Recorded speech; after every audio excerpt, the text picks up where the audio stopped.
नमस्कार बच्चों, मैं प्रत्युषा आपको दूसरी कक्षा का पाठ 3 म्याऊं म्याऊं का अभ्यास पढ़ाने वाली हूँ। चलो देखते हैं। पहला अभ्यास, सुहानी की बात। तुम्हें अपनी दोस्त सुहानी याद है ना? कौन थी सुहानी? बताओ। सुहानी कौन थी? आपकी क्लास 1 में थी ना? उस टेक्स्ट बुक में लिखा हुआ था कि मेरा नाम सुहानी है, तुम्हारा नाम क्या है? उसका एक दोस्त भी था। उस नटखट दोस्त का नाम लिखो। नटखट मतलब शरारती, नॉटी। सुहानी का दोस्त कौन था? याद करो। सुहानी एक बिल्ली थी। उसका दोस्त कौन था? एक चूहा था। सुहानी का दोस्त गोलू नामक एक नटखट चूहा था।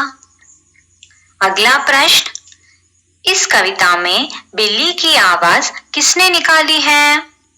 उसका भी नाम सोचो।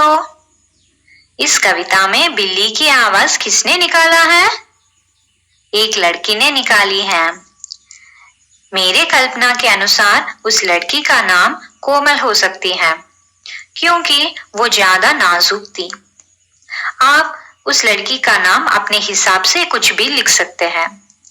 इसका उत्तर आप लिखेंगे, इस कविता में बिल्ली की आवाज एक लड़की ने निकाली है, उसका नाम कोमल हो सकता है।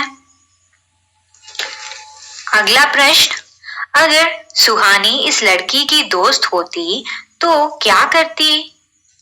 सुहानी यानी बिल्ली इस लड़की की दोस्त होती तो क्या करती? वो चूहिया को डराकर भगा देती। यदि सुहानी उस लड़की की दोस्त होती तो वह उसे भयभीत नहीं होने देती तथा चूहिया को भगा देती।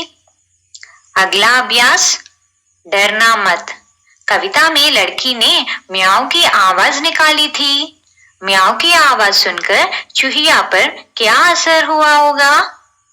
चूहिया ने सोचा होगा ना कि ये बिल्ली है। बिल्ली सोच के उसने क्या करा होगा? चूहिया डरकर भाग गई होगी। लड़की की म्याऊं की आवाज सुनकर चूहिया को लगा होगा कि यह बिल्ली की आवाज है और वह डरकर भाग गई होगी। अगला प्रश्न, तुम्हें सबसे ज्यादा डर किससे लगता है? तब तुम क्या करते हो? आप बताओ, आपको सबसे ज्यादा डर किससे लगता है? मुझे तो सबसे ज्यादा डर छिपकली से लगता है।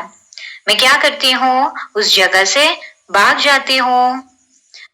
जब तक उसे कोई भगा नहीं देता, कमरे में नहीं जाती हूँ। अगला प्रश्न, अब बताओ, तुम्हें अगर उसे डराना हो तो कैसे डराओगे? क्या करोगे? अगर मुझे छिपकली को डराना होगा तो डंडे या झाड़ू लेकर उसके आसपास हिलाऊंगी या ताली बजाऊंगी जिससे वह कमरे से बाहर चली जाए। अब अगला अभ्यास देखते हैं। बन गया वाक्य।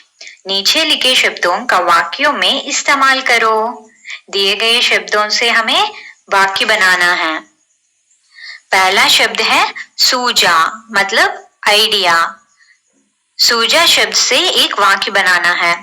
जैसे मैं बनाती हूँ, मुझे इस प्रश्न का उत्तर सूझा। और एक वाक्य, माँ की डांट से बचने का उसे एक उपाय सूझा। अगला शब्द धीरे से, स्लोली। मैं धीरे से आवाज किया। मैं धीरे से काम करती हूँ। अगला शब्द सचमुच, मतलब रियली, वास्तव में। मुझे सचमुच गाना नहीं आता। अगला शब्द बहाना। मैं स्कूल न जाने का कोई बहाना सोचने लगी। अगला अभ्यास नोक। चूहिया ने नाक की नोक पर चींटी भरी।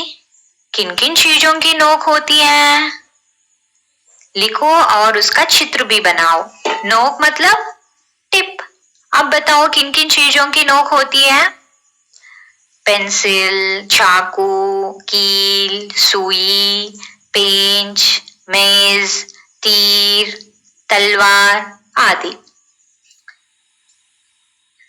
अगला अभ्यास देखते हैं। चूटी। चूटी अंगूठे और उंगलियों से भरी जाती है।